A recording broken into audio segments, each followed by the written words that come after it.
అందరూ బాగుండాలని కోరుకుందాం. మనం స్త్రీలు ధరించే ఆభరణాల్లో ఈ ముక్కు పుడగ అనేది ఒక ప్రత్యేకమైనటువంటి ఆభరణం. మీ అందరికీ తెలుసు కదా. ఇక్కడ ఆడవాళ్ళందరూ కూడా చాలామంది ఒక ఆభరణంగా ముక్కు పుడగను పెట్టుకుంటారు. కొంతమంది ఒకటి పెట్టుకుంటారు ఒకవైపునే, కొంతమంది రెండు పెట్టుకుంటారు రెండు వైపులా. మీకు తెలుసా, మన సుప్రభాతం పాడినటువంటి ఎంఎస్ సుబ్బలక్ష్మి గారు చక్కగా ఇంత బొట్టు పెట్టుకొని రెండు పక్కల ముక్కులకి పెద్ద పెద్ద ముక్కు బుడగలు ఉంటాయి. ఆ ముక్కు బుడగలే ఆవిడ ముఖానికి ఎంతో అందాన్ని తీసుకొచ్చింది. అలా చాలామంది ముక్కు బుడగలు పెట్టుకోవటం చాలా ఆనవాయితీగా ఉంటుంది. ఈ ముక్కు బుడగకు కూడా ఒక ఆధ్యాత్మిక కథ ఉంది. అదేంటో ఇప్పుడు తెలుసుకుందాం. మనకి అమ్మవారు ఆ మహిషాసుర మర్దనం చేసేటప్పుడు 9 రోజులుండి 10వ రోజున మహిషాసురుని చంపుతుంది. ఆ కథ తెలుసు కదా. దసరా ఆ టైంలో ఆ కథ అంతా చదువుకుంటాం, వింటూ ఉంటాం. దసరా పండగ అప్పుడు ఇదంతా చేస్తూ ఉంటాం మనం. ఆ పండుగలు కూడా అమ్మవారి అవతారాలు, ఈ రోజున ఈ అవతారం అని వరుస పెట్టి మనకి ఈ అవతారాలన్నీ కూడా మనకి రోజు వింటూ ఉంటాం, చూస్తూ ఉంటాం. మన ఊళ్ళల్లో మన గుళ్ళల్లో అలా అమ్మవారిని అలంకరిస్తూ ఉంటారు. ఈ అమ్మవారి ముక్కును చూసారా మీరు ఎప్పుడైనా? రెండు వైపులా ముక్కు బుడగలు ఉంటాయి. అమ్మవారి ఫోటోలో ఎక్కడైనా సరే ముక్కు బుడగ ఉంటుంది. ఆ కథ ఒక చిన్న కథ. అలా ఆ 9 రోజులు పూజ అవతారాలు ఎత్తి 10వ రోజున చేసినటువంటి అవతారంలో కాళీ అవతారానికి మహిషాసురుని చంపేస్తుంది కదా. ఆ చంపిన తర్వాత ఆ కోప జ్వాలలు అనగల బాగా కోపంతో బుసలు కొడుతూ ఉంటుందన్నమాట. అప్పుడు ఆ ఉచ్ఛ్వాస నిశ్వాసల్లో వేడి గాలులు వాయువులు వచ్చేస్తున్నాయి. ఇప్పుడు అది గనక భూమి మీద తాకింది అంటే భూమి అంతా కూడా భస్మమైపోతుంది. అందుకని అప్పటికప్పుడు దేవతలందరూ కలిసి ఆవిడికి ఈ నాసిక అంటే ముక్కు, రెండు వైపులా కూడా ఈ ముక్కు ఆభరణాలతో ముక్కుతో ఈ ఆభరణాలతో ముక్కుని కప్పి ఉంచారు. అలంకరణ చేస్తూ ఆ ముక్కుకి ఈ ముక్కు బుడగలనే ఆభరణాలతో ఆ ముక్కులోని ఉచ్ఛ్వాసల్ని అంటే ఆ వేడిగాలని తగ్గించటానికి ఆ ముక్కు బుడగలను ధరింపజేశారట. ఇది మన పురాణ గాథ, ఆధ్యాత్మిక కథ. చూసారా ముక్కు బుడగకి ఎంత కథ ఉందో.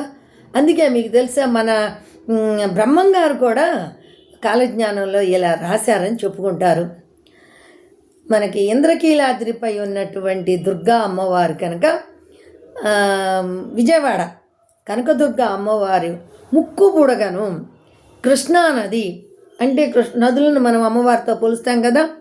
కృష్ణవేణి కృష్ణ అమ్మ ఆ ముక్కు బుడగను ఎప్పుడైతే తాగుతుందో అప్పుడు ఈ కలియుగం అంతమైపోతుంది అని వ్రాయబడిందని చెప్పుకుంటారు. చాలా కథల్లో ఇది విన్నాం. కనకదుర్గమ్మ వారు ముక్కు బుడగను తాకాలి కృష్ణమ్మ అని చెప్పననేసి. కృష్ణానది పొంగినప్పుడల్లా అమ్మో ఇంకేముంది కలియుగం అంతమైపోతుంది, ఇంకా కృష్ణానది పొంగిపోతుందమ్మా, ముక్కు బుడగను అందుకుంటుందేమో అని భయపడిన రోజులు కూడా ఉన్నాయి. ఇప్పుడు అసలు నీళ్ళే చాలటం లేదనుకోండి. ఆ డ్యాములన్నీ కట్టిన తర్వాత నీళ్లు రాకుండా అయిన. ఇంతకుముందు నా చిన్నప్పుడు బాగా వరదలు వచ్చాయి. వరదలంటే నీళ్లు బాగా ఎక్కువయ్యి ఊళ్ళ మీద పడిపోయాయి. ఆ వరదలు వచ్చినప్పుడు ఏమయ్యేదంటే భయపడేవాళ్ళంట, అమ్మో పెద్ద వరదంట, ఆ వరదలో ఏమన్నా ఆ ముక్కు పుడుకుని అంటేసుకుంటుందేమో, అప్పటికి అందరూ చచ్చిపోతారు, ఈ కలియుగం అంతమైపోతుంది అని భయపడుతూ ఉండేవాళ్ళం. మా చిన్నపిల్లలం కదా, మాకు తెలిసేది కాదు. అలాంటి కథలు కూడా మనం వింటూ ఉన్నాం. అయితే అలా అక్కడి నుంచి స్త్రీలు తప్పనిసరిగా ముక్కు బుడగలు కుట్టించుకోవటం అనేది ఒక ఆచారంగా వచ్చింది. దానికి కూడా ఒక చిన్న సెంటిమెంట్ ఉంది.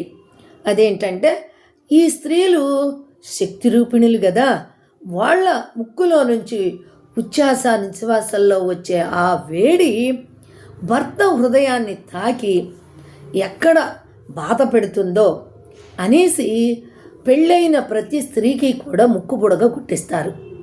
అంటే చాలామందికి పెళ్ళికి ముందే ఆ ముక్కు పుడకను కుట్టించే ఆచారం ఉంటుంది. చిన్నప్పుడే కొంచెం లేతగా ఉంటుంది కదా ముక్కని, చిన్నప్పుడే కుట్టించేస్తారు చాలామందికి.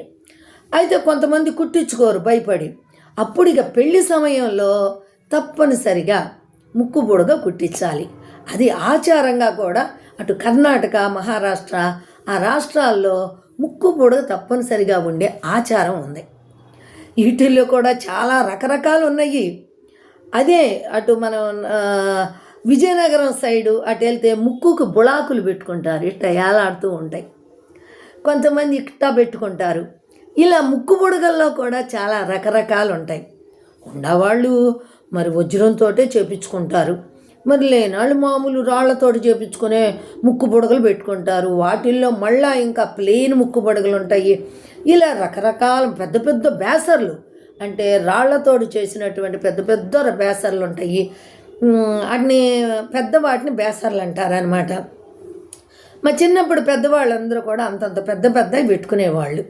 ఆ రెండు ముక్కులకే పెట్టుకునేవాళ్ళు చాలామంది. కొంతమంది ఒకటి కుట్టించుకుంటారు, కుడివైపైనా కుట్టించుకోవచ్చు, ఎడమ వైపైనా కుట్టించుకోవచ్చు, లేదంటే రెండు వైపులా కూడా కుట్టించుకోనవచ్చు. అలా ఈ ముక్కు బుడక్కి ఒక ప్రాధాన్యత ఉంది. ఇలా సెంటిమెంట్ కథలు కూడా ఉన్నాయి. అలాగే మరి ఆ ముక్కు బుడగని అలా ఆచారంగా కుట్టించుకునేటటువంటి వాళ్ళు ఉన్నారు. ఈ ముక్కు బుడగ కథ తెలిసింది కదా మరి మీకు. ఈ ముక్కు బుడగని మరి అందరూ కుట్టించుకుంటారా? అమ్మో మర్చిపోయాను, మగవాళ్ళు కూడా ముక్కు బుడగ కుట్టించుకుంటారు కొన్ని ప్రాంతాల్లో. అన్ని ప్రాంతాల్లో కాదు, ఎక్కడో కొన్ని ప్రాంతాల్లో ఇట్ట రెండు వైపులు ఇట్ట కుట్టించుకుంటారనమాట. ఇటు ముక్కు నుంచి ఇట్ట కుట్టించుకునే వాళ్ళు ఉంటారు. మగవాళ్ళు కూడా కొంతమంది కుట్టించుకుంటారనమాట కొన్ని ప్రాంతాల్లో. కొద్దిగా అటవీ ప్రాంత అటు జనాలు మాత్రం అలాంటివి చేస్తూ ఉంటారు. ఇక మన సైడ్కి వచ్చేటప్పటికి, అంటే దక్షిణ భారతదేశంలో వచ్చేటప్పటికి ఒక్కవైపే కుట్టించుకోవటం ఎక్కువ ఆచారం. మరి ఉత్తర భారతదేశంలో అయితే రెండు వైపులా కుట్టించుకుంటారట.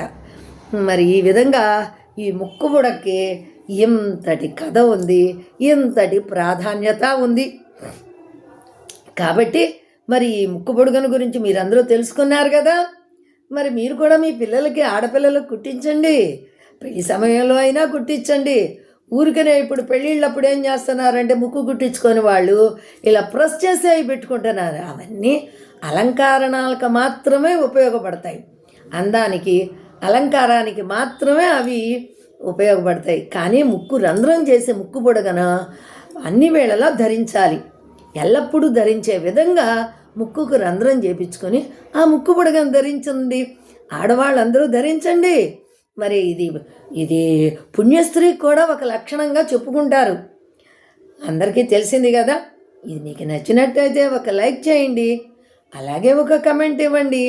మీకు నచ్చితే గనక, మీకు కుదిరితే గనక షేర్ చేయండి.